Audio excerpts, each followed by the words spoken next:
Hi friends, welcome to my channel. இந்த வீடியோல என்ன பார்க்க போறோம்னா நம்ம Facebook வீடியோவை ஸ்க்ரோல் டவுன் பண்ணி பார்க்கும்போது நம்ம ப்ளே பண்ணாமலே பேக்ரவுண்ட் வீடியோவும் ஆட்டோமேட்டிக்கா ப்ளே ஆகிட்டு இருக்கும். இதனால மொபைல் டேட்டாவும் சீக்கிரமா காலி ஆகிடும். இப்படி வீடியோ ஆட்டோ ப்ளே ஆகுறத எப்படி ஸ்டாப் பண்றதுன்னு இந்த வீடியோல பார்க்கலாம். ஓகே ஃப்ரெண்ட்ஸ், இந்த வீடியோ ஃபர்ஸ்ட் டைம் பாக்குறீங்கன்னா மறக்காம சப்ஸ்கிரைப் பண்ணுங்க. பக்கத்துல பெல் ஐகான் இருக்கும், அதையும் கிளிக் பண்ணுங்க. அதோட ஆளுங்கிற ஆப்ஷனை எனேபிள் பண்ணுங்க.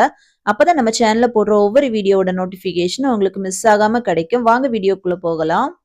ஃபர்ஸ்ட் Facebook'ை ஓபன் பண்ணலாம். நெக்ஸ்ட் இந்த ஹோம் பேஜ்ல டாப்ல இருக்கிற 3 லைனை கிளிக் பண்ணலாம். நெக்ஸ்ட் பேஜ்ல செட்டிங்ஸை கிளிக் பண்ணலாம். நெக்ஸ்ட் பேஜ்ல லைட்டா ஸ்க்ரோல் டவுன் பண்ணீங்கன்னா மீடியான்னு ஒரு ஆப்ஷன் இருக்கும், அதை கிளிக் பண்ணலாம்.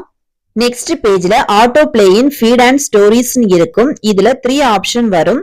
On mobile data and wifi, on wifi only, never. இதுல ஃபர்ஸ்ட் இருக்கக்கூடிய on mobile data and wifi இந்த ஆப்ஷன் செலக்ட் ஆகி இருந்துச்சுன்னா நீங்க Facebook வீடியோவை ஸ்க்ரோல் டவுன் பண்ணி பார்க்கும்போது பேக்ரவுண்ட் வீடியோவும் ஆட்டோ பிளே ஆகிட்டு இருக்கும். நெக்ஸ்ட் ஆன் வைஃபை ஒன்லி இந்த ஆப்ஷன் செலக்ட் ஆகி இருந்துச்சுன்னா நீங்க வைஃபை யூஸ் பண்ணும்போது வீடியோ ஆட்டோ பிளே ஆகிட்டு இருக்கும். இதனால இந்த 2 ஆப்ஷன்ல எந்த ஆப்ஷன் செலக்ட் ஆகியிருந்தாலும் உடனே அன்செலக்ட் பண்ணிட்டு நெவர் ஆப்ஷனை செலக்ட் பண்ணலாம். இந்த நெவர் ஆப்ஷனை செலக்ட் பண்றதுனால வீடியோ ஆட்டோ பிளே ஆகுறது உடனே ஸ்டாப் ஆகிரும். நீங்களா வீடியோவை பிளே பண்ணா மட்டும்தான் பிளே ஆகும்.